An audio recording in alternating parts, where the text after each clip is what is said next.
Hai anak-anak kelas 3 semuanya, apa kabar? Hari ini kita akan belajar bersama-sama lagi di tema 1, subtema 1, pembelajaran kelima. Langsung saja kita belajar bersama-sama. Perhatikan gambar berikut ini. Dari gambar 1 sampai 4, kalian amati apa yang dilakukan Edo, Benny, dan Udin. Ya, mereka sedang bermain pasir. Bahkan di situ Edo memegang cacing. Di gambar kedua, mereka sedang mau makan.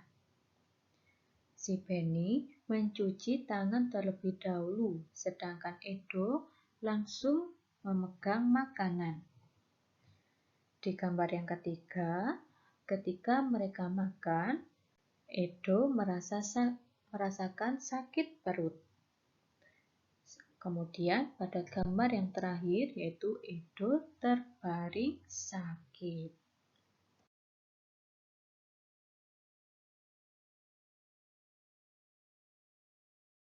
Aturan sebelum makan. Anak-anak bisa amati gambar tersebut. Makanan yang kita konsumsi yaitu makanan yang bersih dan sehat. Lihat pada gambar pertama. Makanannya ditutup dengan tudung saji, supaya makanan tetap bersih, tidak dihinggap lalat. Kemudian, sebelum makan, kita harus mencuci tangan. Setelah mencuci tangan, kita harus berdoa sebagai rasa bersyukur kepada Tuhan supaya diberi makanan yang cukup. Salah satu ciri makhluk hidup adalah tumbuh. Untuk bertumbuh, makhluk hidup perlu makanan dan air. Makanan yang baik untuk pertumbuhan adalah makanan yang bersih dan sehat. Kebersihan makanan juga akan mempengaruhi pertumbuhan. Jika makanan yang kita makan tidak bersih, kesehatan dan pertumbuhan kita akan terpengaruh. Salah satu cara menjaga makanan agar tetap bersih adalah dengan menutup makanan.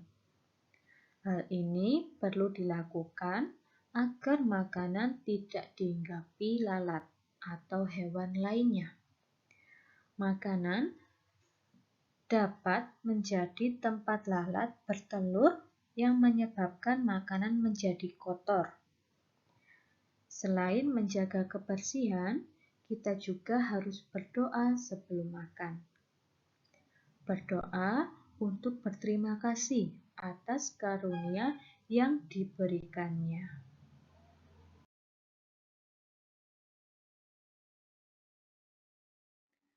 Makan sesuai kebutuhan, menjaga kebersihan makanan, serta berdoa sebelum dan sesudah makan merupakan contoh sikap bersyukur. Sikap bersyukur merupakan pengamalan sila pertama Pancasila, yaitu ketuhanan yang Maha Esa. Jika kita sudah makan sesuai kebutuhan, menjaga kebersihan, serta berdoa sebelum dan sesudah makan, berarti kita sudah melaksanakan sila pertama Pancasila. Berdoa juga menunjukkan sikap berterima kasih kepada Tuhan. Selalu berdoa sebelum dan sesudah melakukan kegiatan juga merupakan contoh pengamalan sila pertama Pancasila.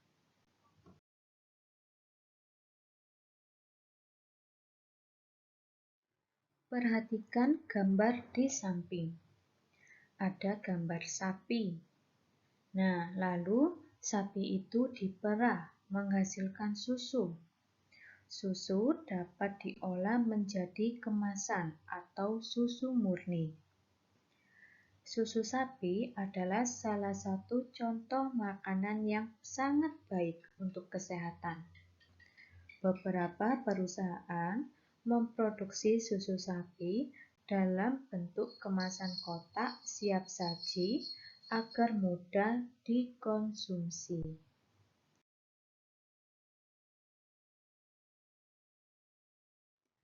Berikut ini adalah jumlah susu kemasan kotak yang dapat dihasilkan oleh beberapa perusahaan. Nah, di situ ada sebuah tabel, yaitu ada perusahaan A, jumlah kemasan susu, yaitu per bulannya menghasilkan 1.200 kotak. Sedangkan perusahaan B, yaitu menghasilkan 3.000 kotak. Perusahaan C, 4.800 kotak. Perusahaan D, 3.250 kotak. Dan perusahaan E, 2.200 kotak.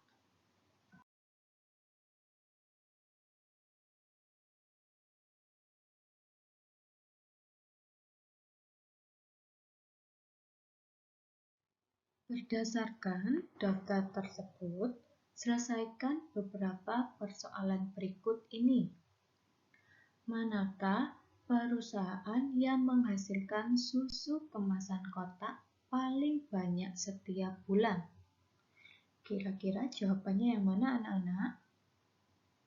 Betul, perusahaan C. Manakah perusahaan yang menghasilkan susu kemasan kotak paling sedikit setiap bulannya? Benar, yaitu perusahaan A. Jadi anak-anak bisa melihatnya yaitu melalui tabel yang ada di atas.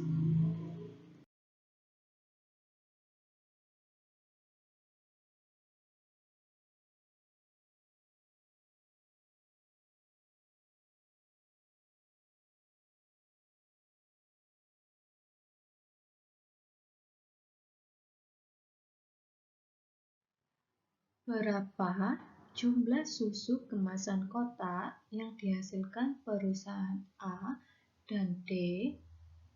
Nah, berikut kita akan menyelesaikannya.